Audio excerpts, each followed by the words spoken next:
Welcome back to the Marvel Movie Minute, a daily podcast which we smash apart the films in the Marvel Cinematic Universe into 1 minute chunks so we can analyze them in scrupulous detail. I'm Kyle Olson from the Road to Infinity podcast. Hey, and I'm Rob Cabasco, and Kyle? Yes, sir. I'm not going to lie. I've been going through a little bit of withdrawal. Oh, really? Yeah. This... Feeling that Hulk urges? Loneliness.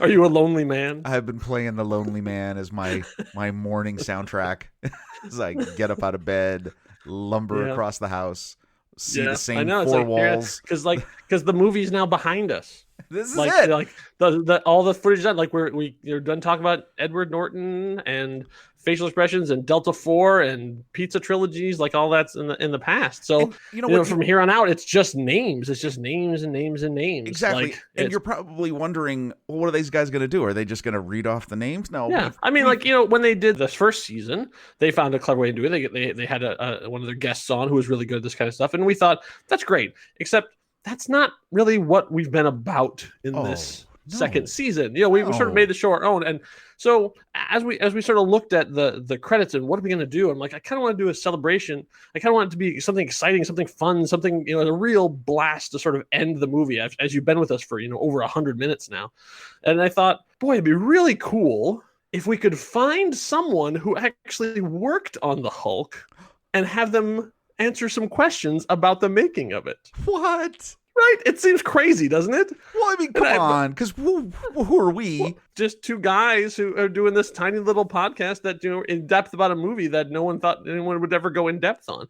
But I thought, it's a weird time. Everyone's home. The rules are sort of out the window. So let's see what happens. I thought, why not? And so I started digging around it, and I realized that almost everyone in Hollywood has agents, and they have managers, and they have, a PR people. And I thought, well, this is advertising. This is getting the word out. This is the way, how do other press people do it? So I just started reaching out to all of these people, all the behind the scenes people that never really get all the attention, all the ones who sort of make the deals. I started fishing, essentially. I was like, hey, we're this podcast. We're doing this fun thing. And would your client like to come on and talk about it a little bit? So I cast a bunch of lines, and I thought, maybe. Then as we were wrapping up, I got a hit. What? Suddenly, a nibble on the line. And I went, oh, okay. So I followed up on it, and they said, yeah. And I started moving up the chain on getting closer and closer until I got the personal email address of someone who worked on the movie, and then I started corresponding with them. And so what you're going to hear, instead of us talking about the credits, is an interview that Rob and I conducted with the Hulk himself. No, not Edward Norton, the guy who actually performed the Hulk, one of my personal heroes, Mr. Terry Notary. Unbelievable! I'm giving a pause there as everyone gasps, like, you guys? Yeah, right? Yes, us. That's how we felt too. He was so kind to we communicated with him. We got on a video conference and he talked to us for over an hour. Oh, it was unbelievable. And he answered everything we asked. He could not have been more patient and kind with us, who are not used to interviewing celebrities. and from his house, so all the stuff is going on around there, and it was amazing. I had prepared my questions because I knew I would be too nervous on the day to just think of something and just have a little shitty chat with him or whatever. But it went super great. So what you're going to hear over the next 6 episodes? We've got seven left. 7. Okay.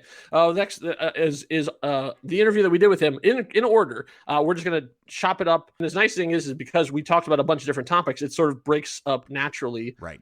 In terms of the different topics of conversation that we're going to have. So then we're going to go through that. And then obviously the culmination of all this will be us talking about Hulk. And then even after we talked about Hulk, there was still more stuff that we wanted to ask him about, and he did those too. So there's even you're going to hear his origin story. You're going to hear how he got into Hollywood. You're going to hear how he got involved with the Hulk, how he met Tim Roth. And then you're going to hear a little bit about what he's going to be working on in the future, including some things that are not even on IMDb. So amazing. He was super kind with us and gave us some inside info, which you're about to hear. So I guess you're tired of hearing just us. Now here it is. This is the first part of our interview with Mr. Terry Notary. All my questions I had are basically I was sort of wanting to do how you got from where you were to where you are, like how you got to Hulk. So most of my stuff is in sort of chronological order.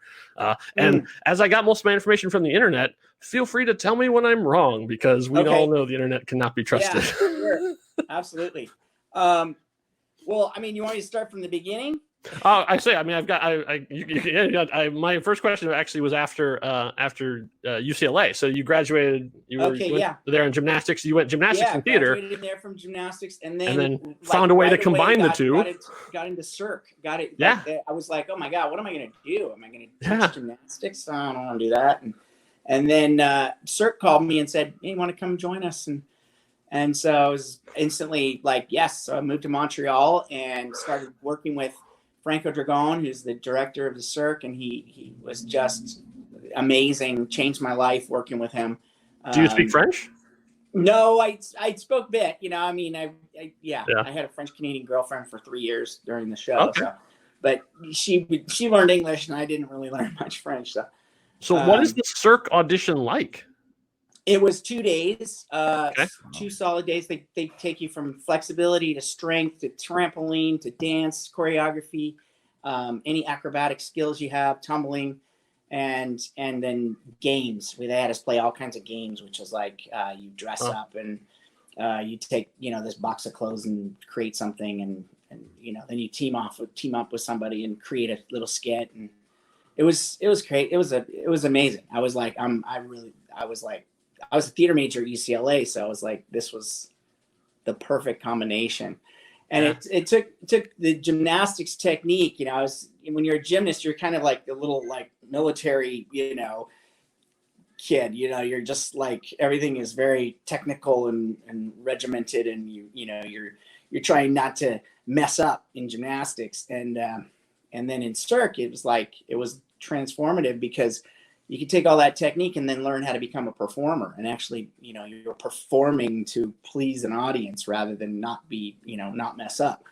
So that was a whole different mindset that sort of changed my whole outlook on performance and how to become a performer and how to be an optimal performer in that regard. I wish I knew what I knew in Cirque when I was a gymnast. I would have been a lot better. Really, it would have been amazing to have all that skill set of being able to perform, and undo like the sort of the mental noise that goes on that interrupts the performance, and the little voice in the head, and I kind of embraced a lot of that in my work that I do with actors. Is I try to help them find that sort of optimal state of presence that they can sort of tap into and get over their fears, get over their the noise, sort of clear the noise and sort of embody something that is where they lose themselves in it, but still have this integrity so they can achieve tasks and listen and widen their peripheral and root themselves, and then if that's pertinent to the character, if maybe it's they don't have a foundation, maybe they're flighty, maybe they're dodging, maybe they're point to point, who knows, but whatever it is, they know what they're doing rather than putting on a different costume every time they play a character, but they're playing the same character in a different costume. So it was really, I've learned more in the last 20 years working with actors than I've taught. So, I mean, I'm just working with different people. Yeah. You really learn how each person is their own unique, you have your own unique blueprint as an actor. You bring your own experience to the table from your life, your successes, your failures, your everything, has amounted to who you are. And then, and the idea of who you are is a kind of a big thing too, because like we take on this persona of like the definition of ourselves, and we sort of act it out a lot of the time. But if you undo that and you shed all that away and you become aware of it, then you can then you can just become this sort of neutral body, this blank slate, this blank canvas that you can paint something completely unique and just build from the inside. And you sort of undo habits that you have, and you can recognize your personality that you bring, so that you can utilize the things that are valuable for the character, pertinent to the character, and undo the ones that aren't.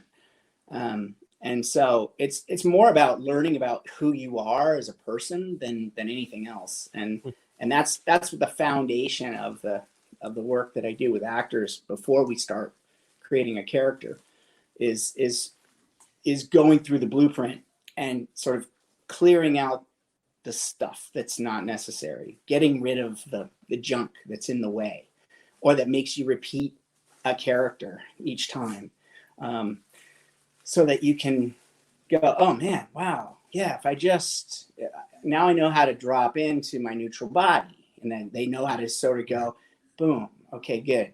Now this character has had this trauma, so there's that trauma there, or this or that, or this experience, or this, and the tension in the knees, or the front body driven, or the nose driven, or they're back driven, or they lead with their heart, or there's all these little things that can shift the energy of your body, and you can sort of undo the natural tendencies that you have, the natural socially conditioned tendencies that we carry through our lives. When we were doing our research, as we've been watching everything, you've mentioned this in a previous interview, I think, about one of your first jobs, which was on How the Grinch Stole Christmas, and that you were talking about that's, as you were breaking into this, knowing who you are. But I think the thing that, and you've just said it again, which is awesome, because this is obviously part of your success, is it's fully committing to the job. So it's completely saying, hey, I'm not just going to do a cursory part of this. I'm not going to phone it in. Knowing who you are and knowing the character is all about fully committing to that. And I know you've talked about this, that was part of the success that you had at the very beginning, was that people saw this and said, well, this is the guy we want, because look what he's doing. Doing some research, I actually found something from your younger days that I have a clip. Rob, can you show that? Well, watch this for a second. Being a gymnast, I was constantly thinking about what the judges were going to mark me down for doing wrong. And now all I think about is how I can please the audience, what they're going to love, not what they're not going to like. Oh, okay. That is hilarious. Does that take you back? How funny. I've never seen that clip. You have to send me that clip. Oh, of course I will. The whole documentary is on YouTube. I will send you the link so you can watch the whole thing, because you started off, like, after they talked to that, you're the first performer that sort of speaks about how excited you are about the opening of the show. And we're back in the studio. That's the end of that particular clip that we have done of our interview. I hope you guys enjoyed that as much as we enjoyed recording with him. How cool was that, though? I actually found a thing that he had never, ever seen before. And yes, if you want to know, I did that day send him the link back so he could watch the entire documentary and get a little blast from his own past. But wait till you hear the stuff he's gonna do from here on out. So that's enough excitement, I think, for one day. Thank you all for listening. We're on all the social media things. Look for Next Reel on Facebook and Twitter, and are we on TikTok yet? I think. Actually, probably better that we're not. We didn't have to worry about that anymore. TikTok's gone. No, I don't know. The moment has passed. Yeah, there'll be something, I'm sure. We'll see you here back for episode 108. Until next time, true believers. Bye.